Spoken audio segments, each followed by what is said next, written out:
இந்த கிறிஸ்துமஸை இன்னும் அழகாக்க காஞ்சிபுரம் SM சில்க்ஸில் 60% வரை சிறப்பு தள்ளுபடி. அருகில் உள்ள ஷோரூமை இப்பவே விசிட் பண்ணுங்க. உச்சத்தை தொட்ட தங்க விலை, மீட்க முடியாத அடகு நகையை விற்பதற்கு இதுவே சரியான நேரம். இனியும் யோசிக்காதீங்க. உங்க தங்க நகைய அதிக விலைக்கு விற்க சிறந்த வழி prime gold hub. 9840551787. No compromise. உங்க சைடுலயும் எங்க சைடுலயும். It's a GT promise. GT Holidays, South India's #1 travel brand. ஆதரணியர்களுக்கு அன்பு வணக்கம். இன்றைய சிறப்பு நேர்காணலில் நம்முடன் இணைந்திருக்கிறார் மூத்த பத்திரிகையாளர் துக்ளக் ரமேஷ் அவர்கள். சார் வணக்கம். வணக்கம் சார். நேற்று பியூஷ் கோயல் அவர்கள் வந்திருந்தாரு. தமிழக பாஜகவுடைய தேர்தல் பொறுப்பாளராக நியமிக்கப்பட்டிருக்கிறார். அவர் அதிமுக பொதுச்செயலாளர் எடப்பாடி பழனிசாமி அவர்களை பார்த்தார். இந்த சந்திப்பு முடிந்த பிறகு ஒரு லிஸ்ட் ஊடகங்களில் ஃபிளாஷ் அப் ஆகுது. அதுல யார் யாருக்கு என்னென்ன சீட்டு அப்படின்னு சொல்லிட்டு ஒதுக்கப்பட்டு 170 சீட்டு அதிமுக, 23 சீட்டு பாமக, அப்புறம் 23 சீட்டு பாஜகன்னு சொல்லிட்டு ஒரு பெரிய லிஸ்ட் இருக்கு. இல்லை டிடிவி தினகரன், OPS எல்லாம் இருக்கிறாங்க. உங்களுடைய பார்வை என்ன? இதுதான் விவாதிக்கப்பட்டதா? இந்த நம்பர்ஸ்லாம் உண்மையா? இந்த நம்பர்ஸ்லாம் ஃபேக். இது நான் கேள்விப்படுவது அதிமுகவினுடைய அவர்களுக்கு ஒரு 1-2 டீம் வச்சுருக்காங்கன்னு அதிலிருந்து கசிய விடப்பட்டதாக நான் கேள்விப்படுறேன். பாரதிய ஜனதா கட்சியினுடைய தேர்தல் பொறுப்பாளராக பேச்சுவார்த்தைக்காக நியமிக்கப்பட்டிருக்கக்கூடிய மத்திய மூத்த அமைச்சர் திரு பியூஷ் கோயல் தலைமையிலான குழுவினர் நேற்றைய தினம் அண்ணா திராவிட முன்னேற்றக் கழக பொதுச்செயலாளரை சந்திப்பதற்கு முன் பாரதிய ஜனதா கட்சியினுடைய அலுவலகத்தில் மூத்த தலைவர்களோடு ஆலோசனை நடத்தினார்கள். அந்த ஆலோசனையின் போது கணிசமான எண்ணிக்கையில் தொகுதிகளை பெறுவதோடு நமக்கு அதிகமாக வெற்றி வாய்ப்புள்ள தொகுதிகளை வலியுறுத்தி பெற வேண்டும் என்பது முதற்கட்ட பூர்வாங்க கருத்தாக நிர்வாகிகளால் திரு பியூஷ் கோயல் அவர்களிடம் முன்வைக்கப்பட்டது. அதன் பிறகு நட்சத்திர விடுதியில் இந்த சந்திப்பு என்பது நடந்தது அதிமுக நிர்வாகிகளோடு. அதிமுகவினுடைய நிலைமையை பற்றி நாம் இந்த நேரத்தில் யோசிக்க வேண்டும். ஒரு காலத்திலே செல்வி ஜெயலலிதா அவர்களை தேடி தலைவர்கள் போய் சந்தித்த காலம் போய் இன்றைக்கு மத்திய அமைச்சரை அவர் தங்கியிருக்கக்கூடிய விடுதியிலே போய் சந்திக்கக்கூடிய நிலைமையில்தான் அதிமுக இருக்கிறது. ஆகவே அப்படி சந்திக்கிற சமயத்தில் பூர்வாங்க பேச்சுவார்த்தைகள் நடத்தப்பட்டன.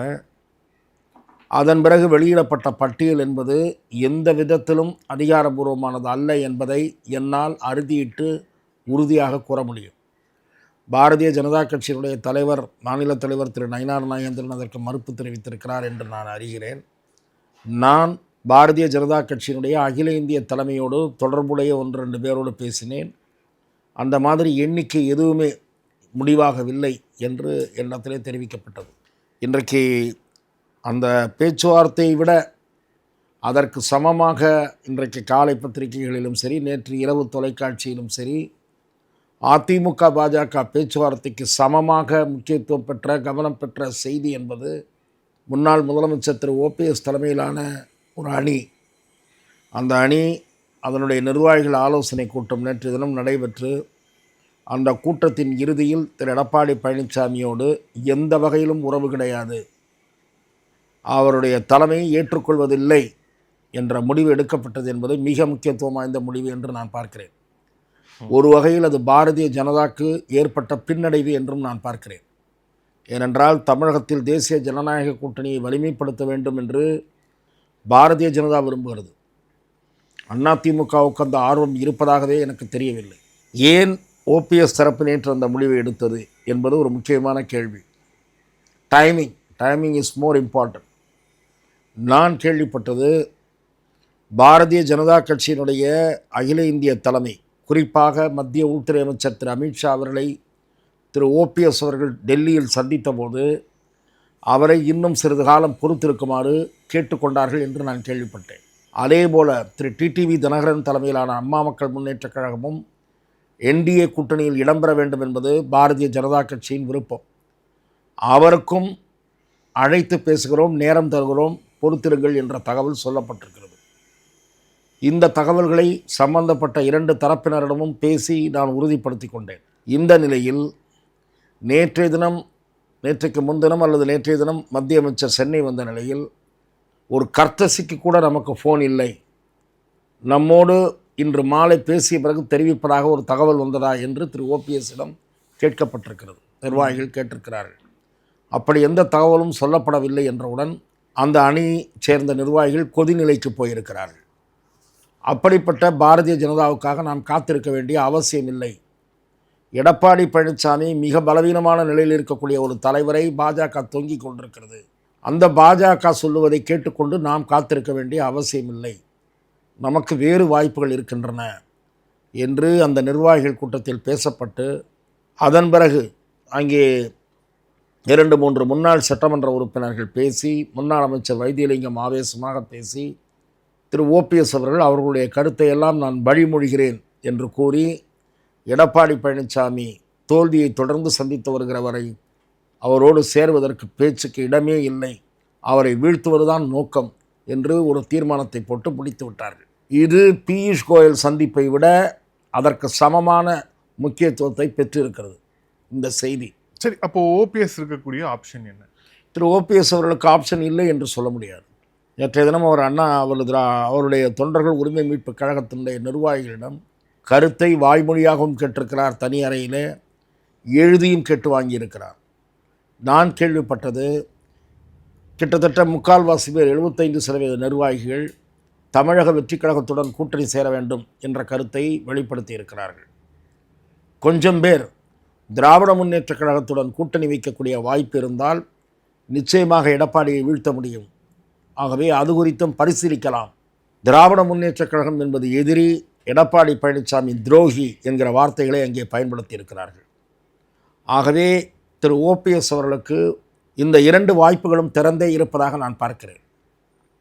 என்னை பொறுத்தவரை அண்ணா திராவிட முன்னேற்றக் கழகத்தினுடைய முன்னணி தலைவர்களோடு மிக நெருங்கி பழகியவன், மறைந்த முதலமைச்சரோடு செல்வி ஜெயலலிதா அவர்களோடும் நெருக்கமாக பழகுகிற வாய்ப்பை பெற்றவன் என்ற முறையிலே திரு ஓபிஎஸ் அவர்களும் அவரோடு எனக்கு கடந்த ஒரு 15-20 ஆண்டுகளாக தொடர்பு உண்டு என்ற முறையிலே நான் அவருக்கு சொல்லுவது, செல்வி ஜெயலலிதா அவர்களால் 2-3 முறை முதலமைச்சராக, தற்காலிக முதலமைச்சராக நியமனம் பெற்ற அவர் திராவிட முன்னேற்றக் கழகத்துடன் கூட்டு சேருவாரானால் அது சந்தர்ப்பவாதமாக பார்க்கப்படும்.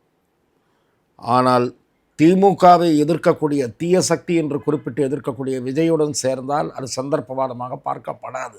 அது ஒரு மாற்று சக்தியின் பின்னால் பலப்படுத்துவதற்காக போய் சேர்ந்ததாகத்தான் பார்க்கப்படும். இல்லை, ஆனால் வெற்றி வாய்ப்பு அப்படின்னு ஒன்று இருக்கு இல்லையா? இப்போ விஜய் அவர்களுடைய கட்சியில் பேர் இணைகிறார் அப்படின்னா, அதை கூட்டணி வைக்கிறார் அப்படின்னா, இவர்களுடைய வெற்றி வாய்ப்பு எந்த அளவுக்கு இருக்கும் அப்படிங்கிற ஒரு கேள்வி. ஏன்னா இப்போ வரைக்கும் விஜய் ஒரு பெரிய சக்தியாக இருக்கிறாங்கிற மாற்று கருத்து இல்லை.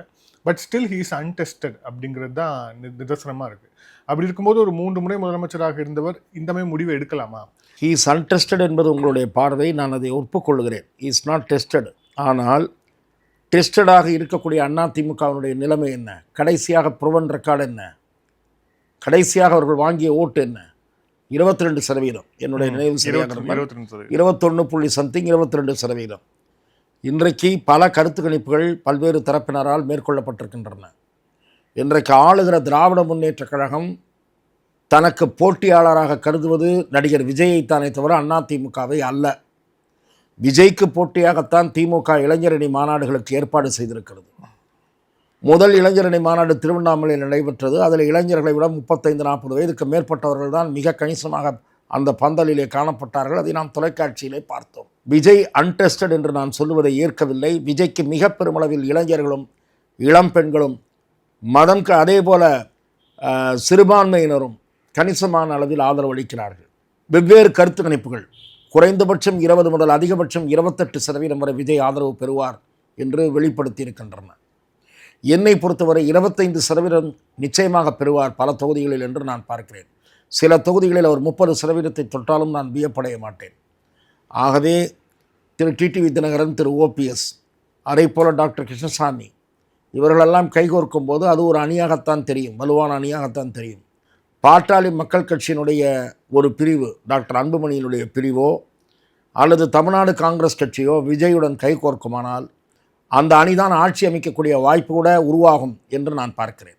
ஆட்சி அமைப்பதற்கு நிச்சயமாக திராவிட முன்னேற்றக் கழகத்தை பின்னுக்கு தள்ளிவிட்டு மேலே கூட வரும். நான் சொல்லுகிற அந்த 4 கட்சிகள் இருக்க வேண்டும். பாட்டாளி மக்கள் கட்சியினுடைய அன்புமணி பிரிவு, காங்கிரஸ், ஓபிஎஸ், டிடிவி, புதிய தமிழகம் ஆக இப்படிப்பட்ட சக்திகளெல்லாம் சேரும்போது திராவிட முன்னேற்றக் கழகம் நிச்சயமாக பலவீனமாக காட்சியளிக்கும். கம்யூனிஸ்ட் கட்சிகளுக்கு பெரிய ஓட்டே கிடையாது. திருமாவளவன் விஜயையும் சீமானையும் தாக்குவதற்கு காரணம் திருமாவளவனுடைய கட்சியினுடைய வாக்கு வங்கியில் விஜய் சேதாரத்தை ஏற்படுத்தி இருக்கிறார் என்கிற கள நிலவரம் தான் அதற்கு காரணம். ஏற்படுத்தி இருக்கிறார் அல்லது ஏற்படுத்துவார் என்கிற அச்சம்தான் திருமாவை ஆர்எஸ்எஸ்னுடைய குழந்தை என்று விஜயை பார்த்து பேச வைக்கிறது. திராவிட முன்னேற்ற கழகத்தினுடைய அறிவாலய வாசலில் அவர்களுக்கு சேவகம் செய்கிற கட்சியாக கொண்டு போய் விடுதலை சிறுத்தைகள் கட்சியை நிறுத்தி இருக்கக்கூடிய திருமாவளவன் இன்றைக்கு நடைபெறக்கூடிய ஆணவ படுகொலையோ வேங்கைவேல் போன்ற பிரச்சனைகளையோ உரத்து பேச முடியாத மௌனம் காக்கிற திருமாவளவன் எதற்கெடுத்தாலும் மோடி பூச்சாண்டி திமுக பேசுவதைப் போலவே வழிமொழிகிற நிலைக்கு தள்ளப்பட்டு விட்ட திருமாவளவன் விஜய் கட்சி தன்னுடைய வாக்கு வங்கியை ஸ்வீகாரம் செய்கிற ஆபத்து உருவாகி இருக்கிறது என்று கதறுகிறார். ஆகவே திருமாவளவனுடைய கட்சியினுடைய வாக்கு வங்கியில் விஜய் சேதாரத்தை ஏற்படுத்துவார். நாம் தமிழர் விஜய் எதிர்ப்பதற்கும் இதே காரணம்தான். ஆகவே விஜய் பல்வேறு கட்சிகளுடைய வாக்கு வங்கியில் பெருத்த சேதாரத்தை உண்டாக்குவார். அதன் மூலம்தான் அந்த எண்ணிக்கை வரப்போகிறது. திடீரென்று வரப்போகிற எண்ணிக்கை அல்ல அது. ஆகவே நீங்கள் கேட்பதைப் போல அது ஒரு வியப்புக்குரிய செய்தி அல்ல. ஒரு 5-6 கட்சிகள் அந்த அணியில் இடம்பெறுமானால், குறிப்பாகவும் சிறப்பாகவும் காங்கிரஸ் கட்சி அந்த முடிவை துணிச்சலாக எடுக்குமானால் தமிழகத்தில் அரசியல் மாற்றம் என்பது நிச்சயமாக நிகழும். ஆனால் காங்கிரஸ் கட்சியில் இன்றைக்கு 2 கருத்துக்கள் உருவாகிவிட்டன. காங்கிரஸ் கட்சி என்னதான் மூடி மறைக்க முயற்சித்தாலும், நான் நேற்று கூட தமிழ்நாடு காங்கிரஸினுடைய மிக முக்கியமான நிர்வாகிகள் 2 பேரிடம் பேசினேன். அவர்கள் சொல்லுகிறார்கள், நீங்கள் இந்த மாதிரி ஒரு கருத்து உருவாகி இருப்பது உண்மைதான், மேலிடத்திற்கு அழுத்தம் கொடுக்கப்படுகிறது. நான் இன்னொன்றும் கேள்விப்படுகிறேன். திரு ப. சிதம்பரம் அவர்கள் ஏதோ ஓரிரு கோரிக்கைகளுக்காக மாண்புமிகு முதலமைச்சரை சந்தித்ததாக நேற்றைய தினம் புகைப்படத்துடன் செய்திகள் வெளியிடப்பட்டன.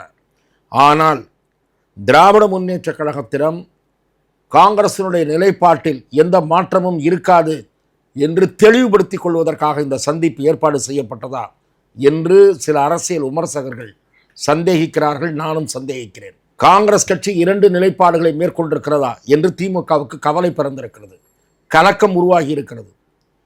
ஆகவேதான் அந்த சந்திப்பு நிகழ்ந்திருக்கிறதோ என்று நினைக்கிறேன்.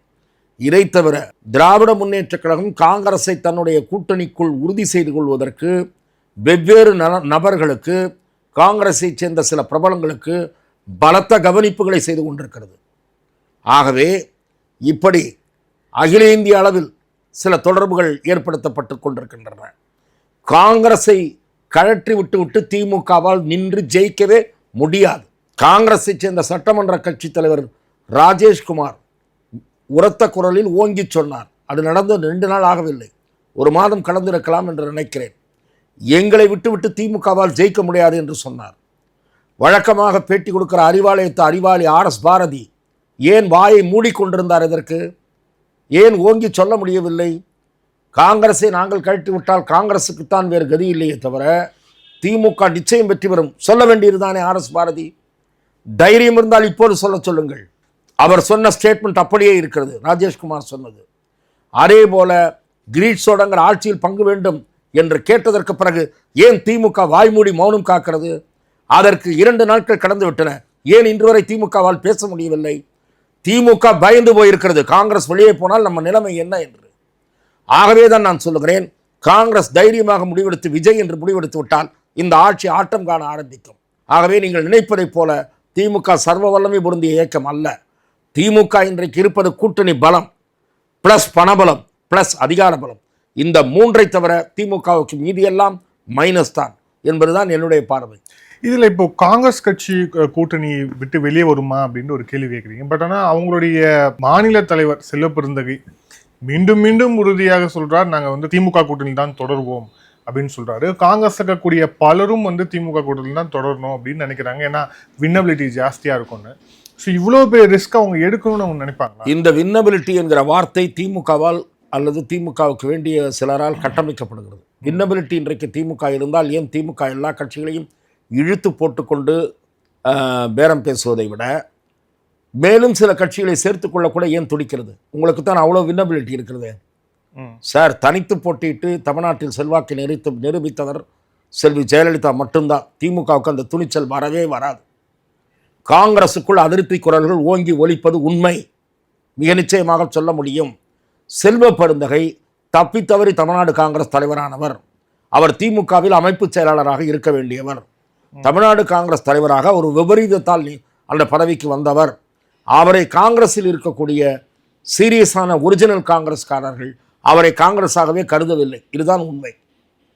ஸோ இந்த நேர்கால இறுதியான கேள்வி, அப்போது பன்னீர்செல்வம் இந்த கூட்டணி அமைச்சிச்சு அப்படின்னா ஒரு கூட்டணி மந்திரி சபைன்னு ஏற்கனவே விஜய் பேசியிருக்காரு. அப்படிங்கிற போது அப்பவும் விஜய் தான் முதல்வராக தொடர வாய்ப்பு இருக்கா, இல்லை அதிலே சேஞ்ச் வர வாய்ப்பு இருக்கா?